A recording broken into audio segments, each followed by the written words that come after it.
Yo, what's up? Peace to all my seers. Yo, this is a timeless edition of Talking Tarot. It's been a minute since I've been on here with my peoples. So I'm not going to wait for anybody to join. I'm going to just go straight off into what I do. This is what I do. I'm bringing on a special guest today. Her name is Cassandra. She is going to talk about her story and her situation from walking away from, or some of her experiences from some of her religious experiences, and how her children and everything got caught up and stuff, and how she went from religion to spirituality, and how her journey has been, and all of the things that went on in her case. Before we get started, I'm gonna pull some energy in, as I always do. Y'all can share this, please share this. This is a very, very timeless edition of this situation, because this is a very touching situation. You know, when you speak about children, that's a touchy subject, and she's willing to come on here and express that. So the energy that's been pulled in is the Six of Cups, the Three of Cups, the Six of Pentacles, and the King of Cups, and the Five of Wands. Okay, so this energy definitely talks about children with the Six of Cups. Talks about children, childhood, and things of that nature. Three of Cups talks about reconciliation, celebration, and reconnecting. The Six of Pentacles also talks about giving and taking. It's talking about equilibrium, balance, and bringing balance into a situation, which is all good energy. Okay, and then you have the King of Cups, and the King of Cups is just an energy. This also can represent feelings and emotions and things of that nature. Okay, and then you have the Five of Wands as the overall energy, which definitely talks about what's getting ready to be discussed today.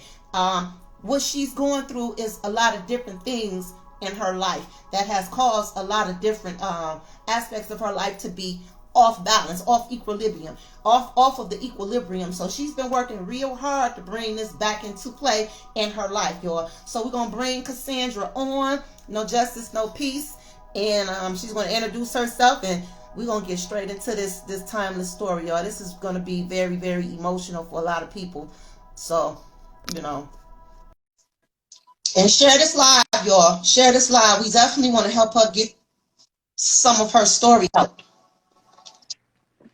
Peace, Queen. Hey, how you doing? I ain't complaining. It's good to see you. Good to see you too. How you feeling today? I'm okay. I'm feeling okay. That's good to hear. That's good to hear. So, Cassandra, start off by, just kind of telling everybody who you are and just a little bit about yourself. So I'm Cassandra. I am gladly, literally, I think this past year I literally let go of religion, and I went into spirituality, and I just seen a dramatic positive change in my life. I went from, the thing about religion is religion kept me alive, but I was in depression, and spirituality kept me alive, but allowed me to start living. So I'm seeing the complete reciprocal of how spirituality and religion plays a toll on your life. And actually, I'm I'm I'm not being biased or anything, but religion is what actually got me into this situation. People using God and trying to misuse God, claiming this is God's will over my life, and it actually led me down a path that was spirit was actually trying to pull me out of. So that's pretty much me and who I am today. So, talk about your situation. When you say religion is what led you into your situation, explain what that situation is. So 7 years, January 20th to be 7 years. I went to Florida. I had a 3-year-old daughter, and I was 5 months pregnant with a child. And Mhm. I'm from Georgia. I left Georgia and I went to Florida, and I was new to Florida. I didn't have any insurance, and I wanted to get counseling for me and my daughter. We left a traumatic situation back in Georgia. So I went to a pregnancy center, and the manager of the pregnancy center, her husband was a pastor of a Presbyterian church, Presbyterian Christian church. They took me into their home. They gave me food. They took me into their church. My daughter, these are all white people. I'm not racist by any means, but this is how close we were. My 3-year-old daughter was calling a white woman grandma. That's how close we were. So Right. she was giving me free counseling, at the pregnancy center because I was pregnant and, you know, I didn't have any insurance. So what she did, she prayed over me every day and she took my information down and she forwarded my information to her best friend who was a notary and a director of operations at an adoption agency. So they was getting all this information from me, praying, having church meetings, having cookouts for me, saying this is God's will for me in my life. But what they were doing was she actually had a woman who worked ultrasounds for SeaWorld. She did ultrasounds on dolphins, come to the house and give me an ultrasound, and they were selling my ultrasound pictures to different white families. So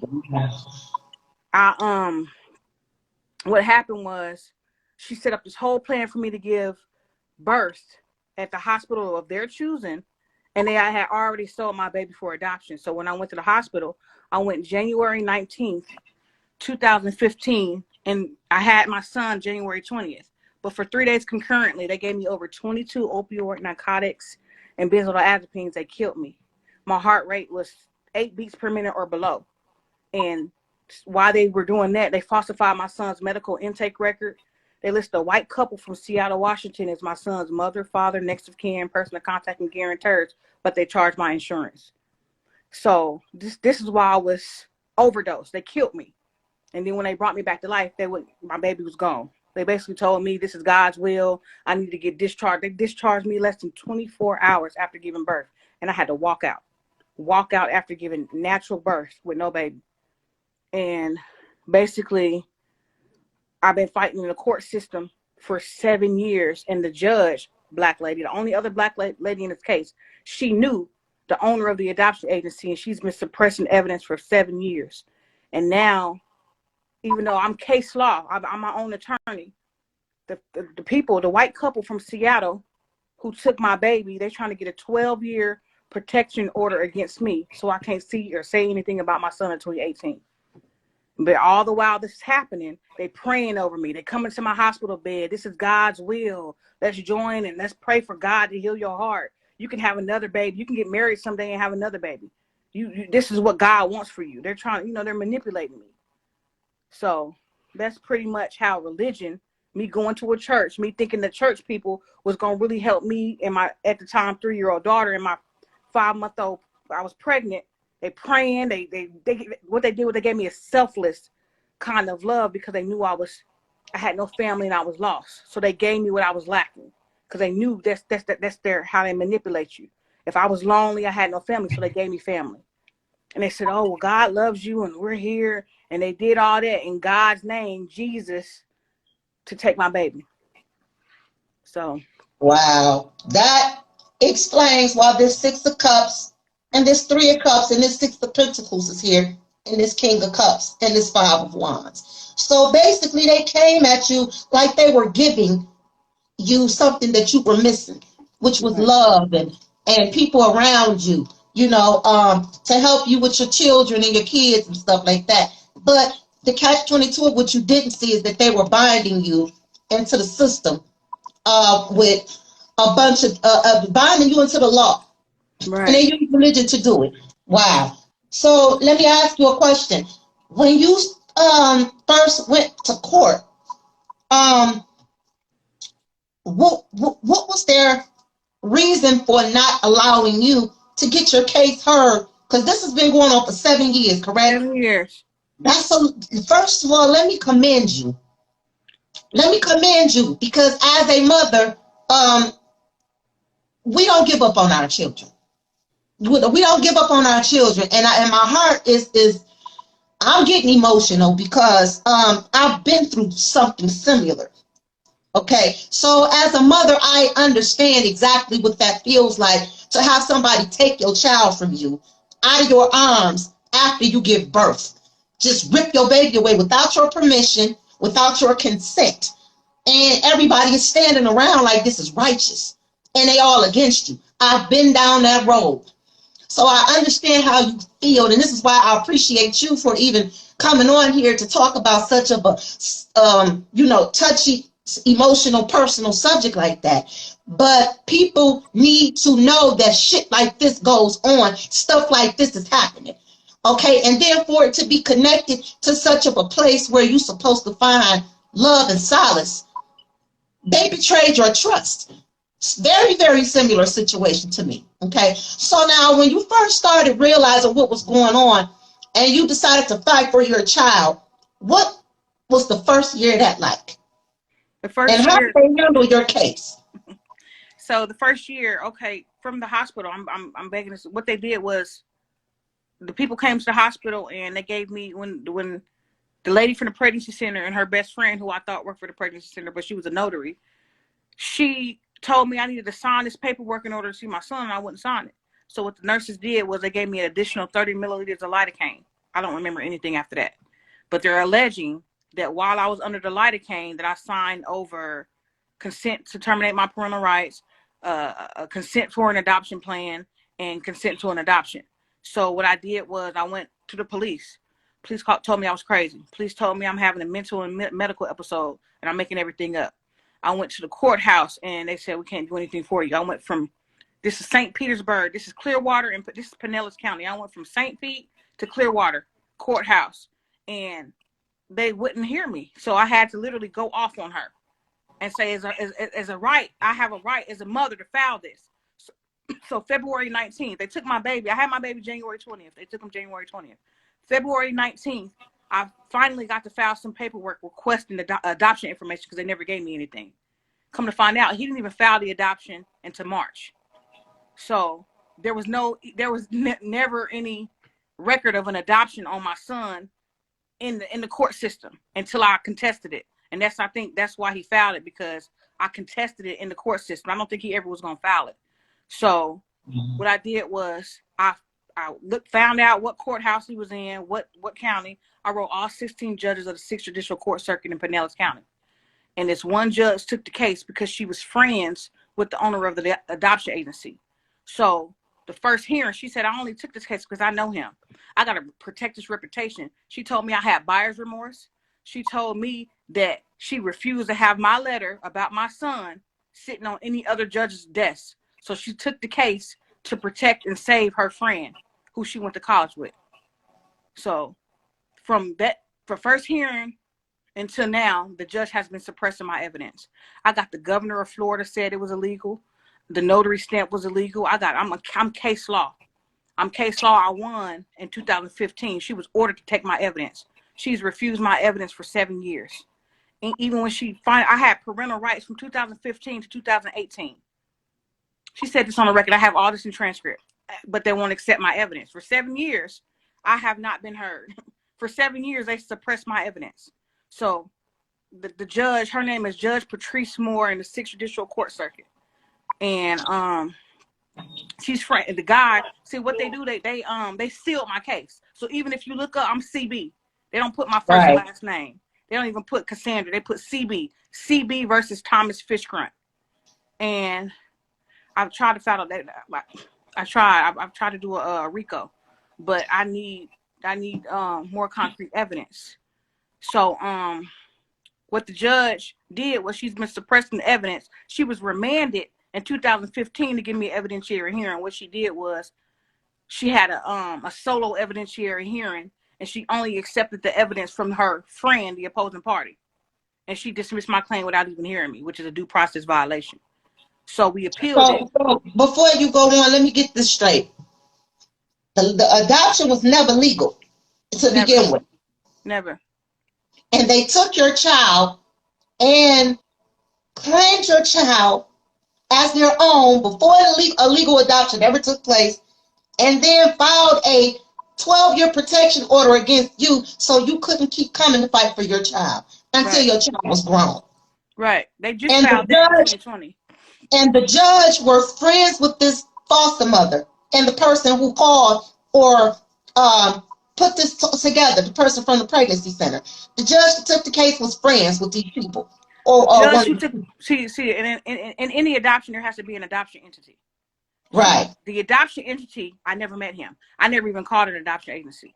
So you was at the pregnancy center, not the adoption center. Never. And the pregnancy center manager called the adoption entity because they were best friends. I had that. Okay, so they were friends. Okay, I get it. They were friends, and then They called the adoption agency, had you under the influence of narcotic medication because you had just had the baby, and they had you signing stuff that you have no recollection of signing, and then used it against you to say you pretty much gave your child away. Right. They drugged me for 3 days. They killed me. They had to give me Narcan to save my life. And they never gave me a copy of anything I signed. So, but the judge, she's alumni. She was friends with the owner of the adoption agency, who's also the adoption entity, which is a conflict of interest. Exactly. He was supposed to come get my baby.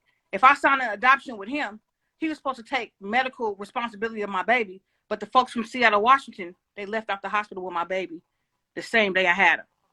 And was charging your insurance for the baby's medical expenses. I still got also, they were claiming to have the adoption rights. Yeah, and they didn't have any rights. But they were charging your insurance. Okay. They were charging my insurance. To make sure that, you know, that people are really following along, because this is a lot. This is a lot of information. It's heavy. And I know what it's like when a system is up against you and trying to control your life with your children, because I've been through that. A lot of people don't know it, but I literally been through that. And I had family against me. Okay, I had also my religion, which was the Jehovah's Witnesses, against. I was fighting by myself.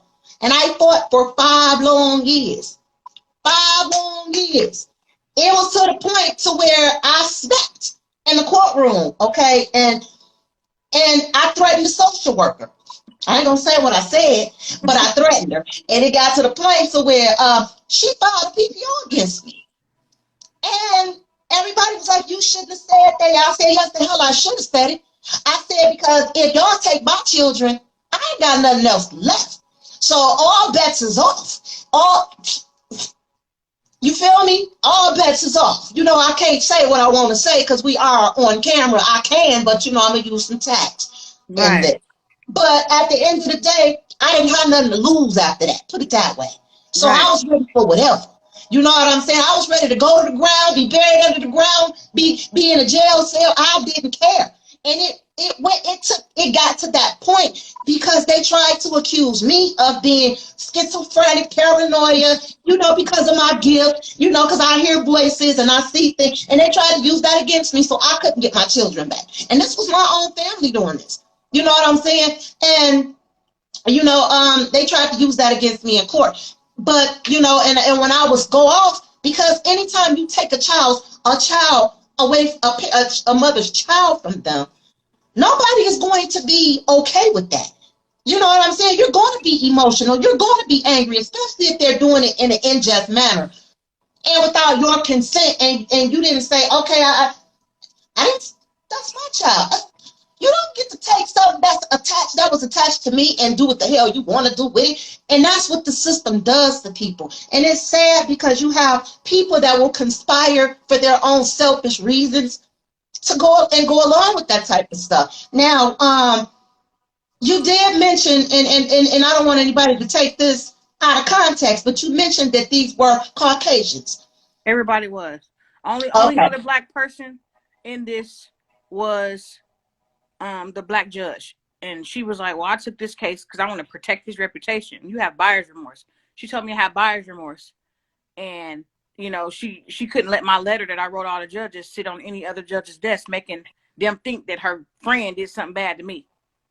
So, but the thing that nobody else is saying, the thing that, of course, you know, they diagnosed me with PTSD for sure.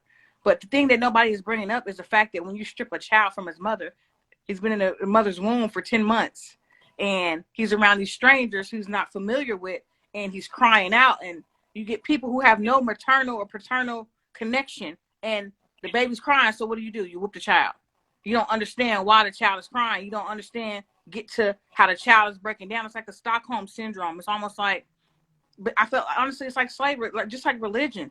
I felt in religion, they promote fear, and that's slavery to me. Just like the system, they promote fear.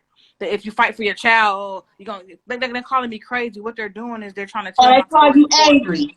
Like, yeah. Don't I have a right to be angry? You know, and they tried that with me. They tried the same thing with me. They did that with me, you know, and I got to the point where I snapped in the courtroom. I snapped in the courtroom. I threatened the social worker and everything. You know, but my threat, all of a sudden, when I made the threat, now everybody want to hear what I got to say. But why did I have to 5 long years? And you've been fighting for 7. You know, and again, I can't stop commending you because when I was going through that, I saw mothers come in and in 3 months they was gone. They couldn't handle pressure. They could not handle the system. They couldn't handle having to jump through all these loopholes. A lot of those women, some of them was there for a week or two and was gone. Not me. Gone. What's my And you've been fighting this fight for 7 long years, and I have to say that I feel your passion. I feel your heart. I feel your love for your children, your child. I feel your pain. I feel your sleepless nights. I feel. Give me a See, they second. heard you though. They won't. They not want to hear me because But it's it's too sad many people because involved. You got there to was a lot of people involved with mine too. But check this out. They weren't listening to me either. For 5 long years, nobody wanted to hear nothing because I was crazy. I was angry. I was hearing voices. I was all this bad stuff. You know what I'm saying? I wasn't equipped to be a parent. Or now I done babysitted everybody kids in my family. Everybody kids. I done babysitted all my little cousins. But all of a sudden, when it came to my children, I was safe enough to babysit everybody else's kids, but I ain't safe with my own. I wasn't productive. It was just so much bullshit. You have no idea. Trust me. So this is why I'm so connected and drawn to what you're going through. Because like I said, a lot of people don't know that about me. They don't. right. But they're going to know after they see this video. But I feel your pain. And when you got all this stuff going on, people like to say, well, why are you angry? Why the hell you think I'm angry? You're taking something that's mine. That's my child. We're not talking about taking my car. We're not talking about taking my bike or stealing my damn cell phone. You're talking about my child. That's a whole different ball game. And then the insulting part is you steal my child at birth, but then you charge my insurance. I'm getting bills and stuff was on my credit for stuff they doing. And then turn around and call you crazy and angry and don't want to hear your side. So where's your case currently at right now as far as everything you've been through? First of all, let me ask you, how many times did you even have to file an appeal for this? For it to even be going on for so long? I didn't file the United States Supreme Court. I had 5 attorneys, but they were all in the same network, so I had to fire all of them. I had to take up my own case. So I done been to the United States Supreme Court. I done been to the Court of Appeals in Florida. It originally happened in Florida. But what they did was they took my baby from the Florida hospital and took him to Seattle, Washington illegally. So he's been in Seattle, Washington for 7 years. Although I had parental rights. I had parental rights from 2015 to 18. The only reason they terminated my parental rights is she had a hearing without me present. And she didn't tell me about it. So they terminated my rights in 2018, but I appealed that. And the chief judge of the appellate court said, wait a minute, it was a mandate. They commanded her that instead of finalizing the adoption, further proceedings needed to be had. She ignored that too. So she's ignoring she's ignoring all the higher court's orders. She's ignoring that the governors of Florida stated that there was no legal adoption. She's ignoring that I was under medication. She's ignoring everything. So I'm still fighting in Florida, but now 2020, the people who kidnapped my son from the hospital, they filed a harassment protection order claiming I'm trying to kidnap their son. And they got a 12-year protection order against me, and I'm appealing that now.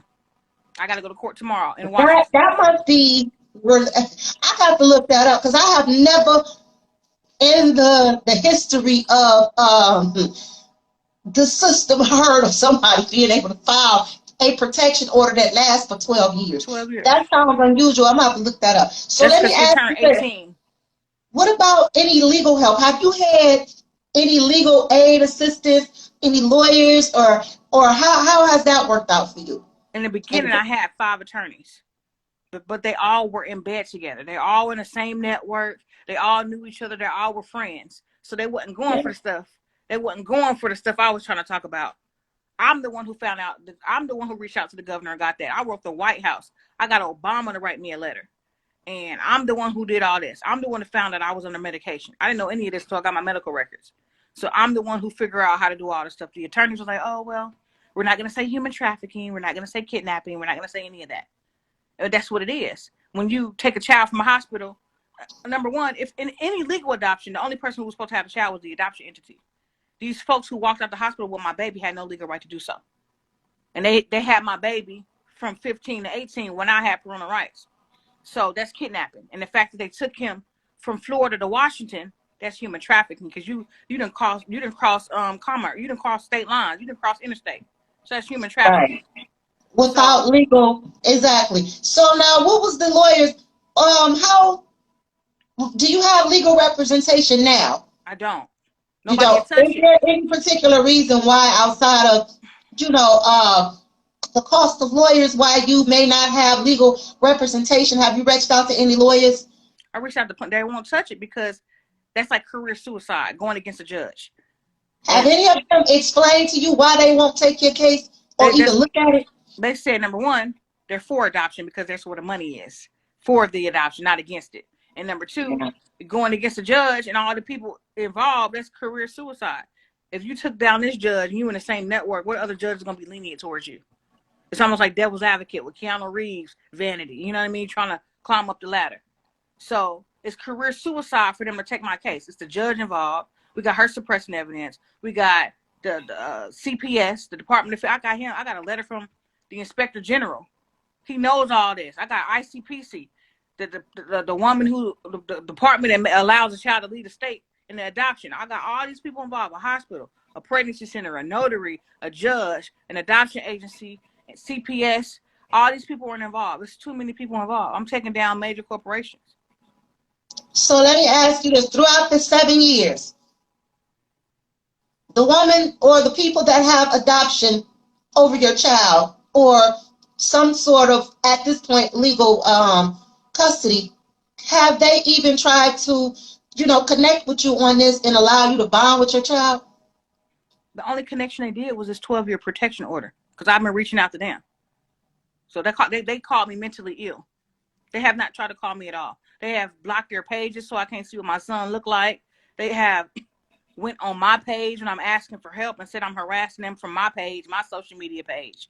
They have not allowed me to see my child at all. He doesn't know who I am. I've not seen my baby. So for 7 birthdays, because your child will be 7 this year, right?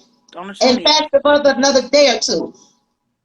You have, for 7 birthdays and 7 years long, you have not been able to bond with your child, and your child has not been able to bond with you or his siblings. Not at all. Have not been able to, but he don't even know who I am. I'm pretty sure they don't show him pictures of me. I have not seen my son. I don't know what he looks like. I don't know what he sounds like. Nothing. So he's been around them, and I've been fighting them for 7 years. And like I said, 4 of those years, from 15 to 18, I had parental rights. They were just giving my parental rights without legal, Yeah.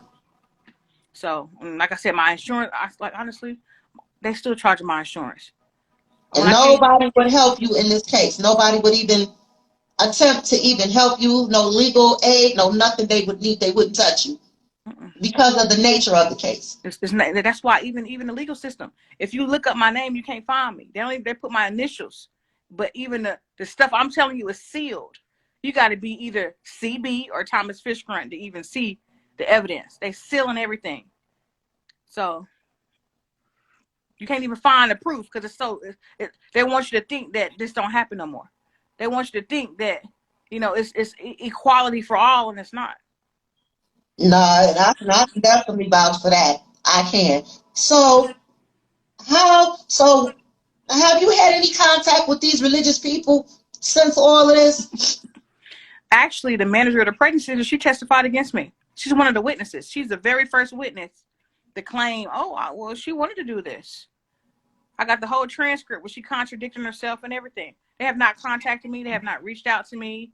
Nothing.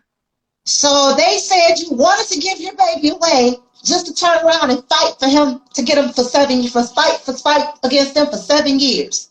Yeah, that's what they say. And I have text messages. So there's no way you can have this mental issues that they say you're having if you had enough mental strength and intelligence to make all these different steps to go towards fight for your children, for your child, because it's been 7 years. Right, and I can't. I mean, I'm not that this matters, but I have a master's degree in public health. You know what I mean? I'm a self-published author. But this is what I'm saying. So for them to try to use mental illness against you or some sort of depression, whatever they try to do. So this the basis of why they're saying that, they're not listening to you is because you're angry and you got PTSD and all this other stuff. Or what is their basis? Their basis to not listen to me because I'm black, going against white people. You know what I mean? She's connected, and she's a white girl connected in Seattle, Washington, and I'm just a black, indigent, single mother with no family, no help. So she can get more attention, because she's dealing with infertility. She got these little sad stories about her and infertility and all these videos, and I'm just a black girl. And of course, white people are better suited to raise black kids than we are in their eyes. So what they're doing is they're painting a picture that I'm crazy. She's crazy. She's mentally ill. They paint that before me. So when people address me, we're not going to take her seriously. We know she's crazy. So they don't hear me out because they've already painted a picture. She's mentally ill. She's crazy. I have police reports saying I'm having a mental episode. None of this stuff happened. But I got a letter from Obama. I got a letter from the governor of Florida that can tell you everything I'm saying. I have transcript. I have medical records, but they don't. For 7 years, my due process rights and my First Amendment right to be heard has been violated. I have not been heard for 7 years in my own case. So, but that's just what they're doing.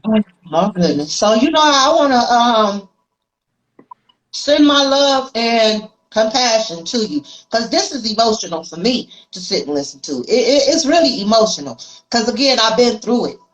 My case was a little bit different, just a slight bit different, because my family was around.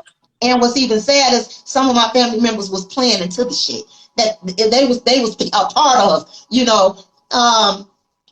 what was going on with me and my children. So I basically had family and was still by myself. Right. Fighting. Because everybody wanted to, she's crazy. She did. I get it. And it was more so them doing that because you left religion too. I hadn't even left religion at that time. Oh, wow. I was still in it. But you see how religious people would do? Listen, this is where I'm at now. But this is why other people's experiences is important to me, and why I'm even doing this whole entire thing with Talking Tarot. Why I even started talking in front of people in the first place. Because once I came out of that dark space that I was in, I was fired up. Like, you know what?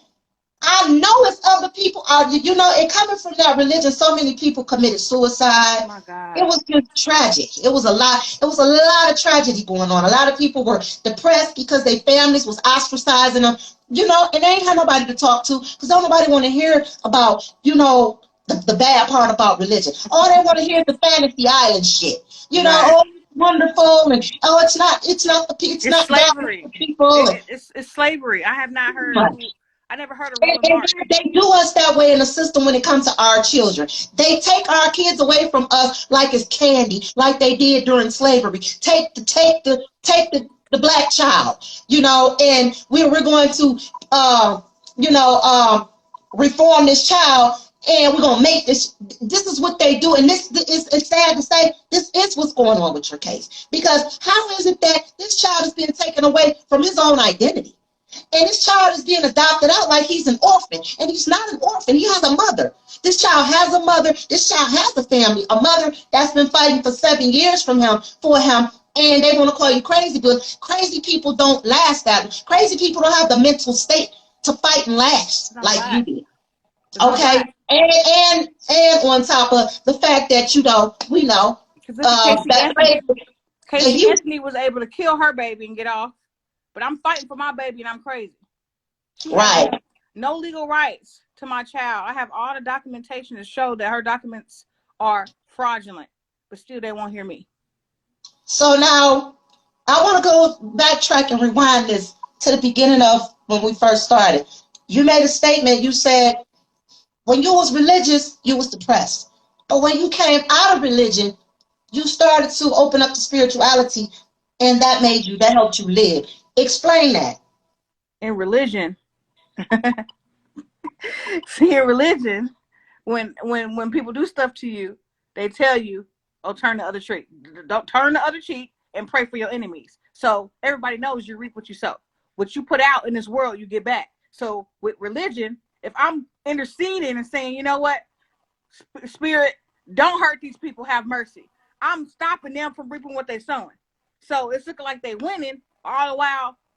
I'm over here praying for these people and they hurting me. And on top of that, it's more so like I'm not allowed to speak up. I have to wait for somebody in the sky to come down and save me. I have to wait. Instead of holding myself accountable, I have to wait on somebody else to fix my problems. So me being in the bind, praying and praying every day and seeing the same results, which is insanity, I'm depressed because I'm praying, I'm tired, I'm spending money, I'm fasting. I'm doing everything I can for God, for this God to help me, and he's not showing up. Meanwhile, I'm depressed. So when I come out of religion and I go and I do my own healing, you know what I mean? I go into the places where I've been hurt, the places where I've felt abused, and I heal myself. I go back and tell myself, you know what? I love you. You're okay. I forgive you. I go and it releases me because I'm waiting on somebody else to release me, because that's what religion tells you. You can't talk to nobody but your pastor. You got to give money to get this blessing. So when I stopped doing that and I started to heal myself and I started to hold myself accountable for stuff I was allowing, it freed me. So it broke me out of the depression. When you're doing the right thing, when religion is telling you that you're supposed to do this and you're doing everything, but you're not seeing the results, but the pastor's coming and the pastor's getting blessed and Sister Betty's getting blessed and Deacon Jones is getting blessed and they doing the same stuff you doing and you haven't hurt anybody and you praying and tithing when you broke, you can barely pay your bills, you a single parent and you paying this money that should go in your kid's mouth and you're not seeing the results. That's depression. Why am I still down here? And I'm doing everything you're telling. What am I doing wrong? I must be wrong. So help me see what's wrong with me. Help me. But then when I come out of that and I see that, just like the book, The Secret, you manifest. You manifest, you know what I mean, what you want, not the problem. Because if you manifest in the problem, even though you're keep being in that dark place. Exactly. Not only to keep you in a dark place, but you're bringing that energy that you're thinking about. See, in religion, they tell you need to focus on your sins. You need to look at your sins and see what you're doing wrong. But in spirituality, it's like, you know what you did wrong, write your intentions, fix it, but don't focus on the bad that's happening to you. Focus on the good that you want. Because whatever's in your mind, you're going to attract that energy. Even if you're saying, you know what, Sister Jones did me wrong, I'm so tired of her, I'm going to keep that same energy back. Versus, you know what? This is what I want. I want to have a fair chance in court. I want to have a fair chance at church. I want to have a fair chance in my job. I'm bringing out positivity, so I'm going to get it back. But religion don't do that. I say to that. I say, Cassandra, I want to say thank you for coming here to share that because, that's heavy. It is. I'm holding back like crazy because, girl, I love you. You a princess, you a queen, you an empress. It's not a lot of people that can even make it past a week of what you've been through for 7 years. They don't even get through 7 days of it. And you went through it for 7 years and you still fighting. You still fighting. You a warrior. Your ancestors has got your back. I'm telling you, I got your back. It's people out here that you don't even know that will see your story and hear your story and will send you that energy. Then they will reach out to you. You know what I'm saying? And that's what I hope will come out of this. There's somebody that can truly, truly go and defend you and help you in this and give you the breakthrough that you deserve. Because you deserve your child, and your child deserves you. You deserve that relationship, and you deserve that bond with your child. It's not fair for nobody to take somebody's child away from them. And out of your consent, and then fight you and tell you you're crazy because your emotion is got to you because they taking something that's yours, that's your child, that's your seed, that's your blood, and somebody taking that from you. And if it's never happened to a person, they will never know what that shit feels like. But I'm here to tell you, I do. And you ain't out here by yourself. I know what it's like. This is why I'm into what I do now, because there's a lot of people out here that's going through things. Ain't nobody giving them a voice. And all people want to do is take their money. They're not giving them no real help. They're not giving them no real way out of this crazy shit that we go through every day. Especially, and this ain't to take nothing from nobody else, but especially being people of color. We get shitted on more than anybody. More than anybody. And I wish that us as people would stop having these battle of the war sexes between men and women. Like one of us go through the worst, and we all go through the same shit together. And we think that each side is so different. No, it's not. We are trained to go against each other and do this when we're supposed to be coming together and building that haven for one another and that hen for our children, that hen house, that protection. We don't do that. That We fight village. against one another. You That know, village. yes, we don't do that. We fight it. We got older women against younger women. You know, men against women, mothers, all this crazy shit. And they did this shit by design to put us against each other, and they use religion. It's a whole scripture that It's tells you, slavery. girl, it's a whole scripture that talks about mothers against daughters, fathers against sons. They put Brothers that shit against against sisters. us. Yeah. Why is that normal? And what would God want? Why would a God tell you if you don't forsake your own child to be in my heaven, you ain't worthy of my kingdom? The same Why would God any told same God told slave to respect their masters. But It's the same, exactly. And then now we see the bull crap. But I want to leave you with this last energy. This is the Ace of Wands. This is a positive card. All of these cards are positive that came out in your energy for today. So what you do, you have a positive outlook on your future. This is a bright new beginning, which is the Ace of Wands, Aries, Leo, Sagittarius energy. And I want to leave you with a dream oracle, Cassandra, a dream oracle message. Because this is definitely heavy. So you have teeth. It says, take a bite out of life. And this, I feel like, is about you speaking. You know, it's okay to speak up, but you also want to make sure that when you do speak, that you deliver your message in the proper way to where people will be able to get the message and not focus on the way you deliver it. And trust me, because I can be my own ancestors told me sometimes that I could be rambunctious. Girl, they be telling me about myself, okay? But take a bite out of life, and this is what you're doing. You are not afraid to go after what it is that you want. You're not afraid to fight. You're not afraid to speak up.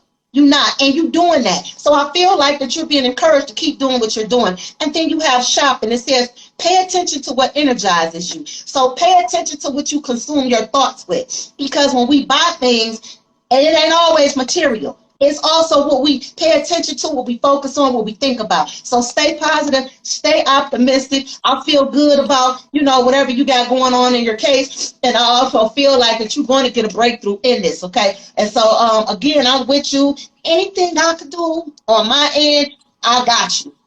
And that's on everything. So I'm sending positive energy and love to you, your family, your children, your baby boy. And I'm going to do everything I can to see you back to your child, because we got to fight together.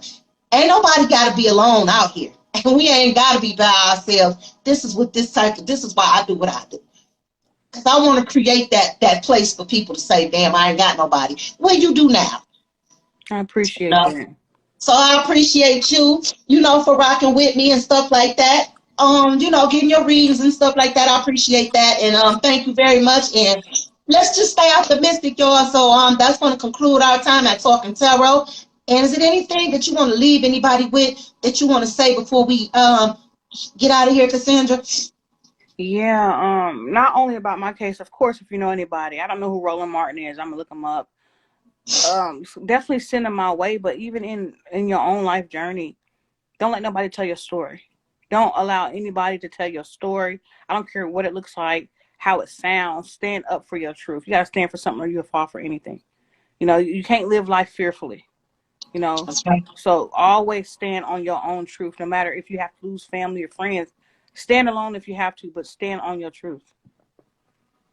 It'll all reward itself in the end. So That's right, y'all. Well, y'all heard it first here on Talking Tarot with your girl Nyereesanchez. for Cassandra, y'all. Look her up, follow her. If anybody can do anything to help or know anybody that y'all can send her way or contact information for her case, please reach out to her. Tell them how to find you on Facebook. Really, just find me here. No justice, no peace. Okay, they can find you. Okay. And just add me and message me, and definitely and you know what? Like I said, I represent myself, so I know. Like I said, I know about legal cases. So if y'all have some people who need help too, I can send my legal expertise as well.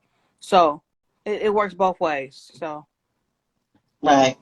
All right, y'all. Well, all right, Cassandra. I will see you at a later time. Keep me updated on everything, y'all. Thank y'all for tuning in. Share this video. We're gonna meet y'all on YouTube because, of course, this is where this is gonna go. All right, y'all. Thank y'all for tuning in and see y'all on the next edition of the Talking Tarot Show. Peace. yeah, take care.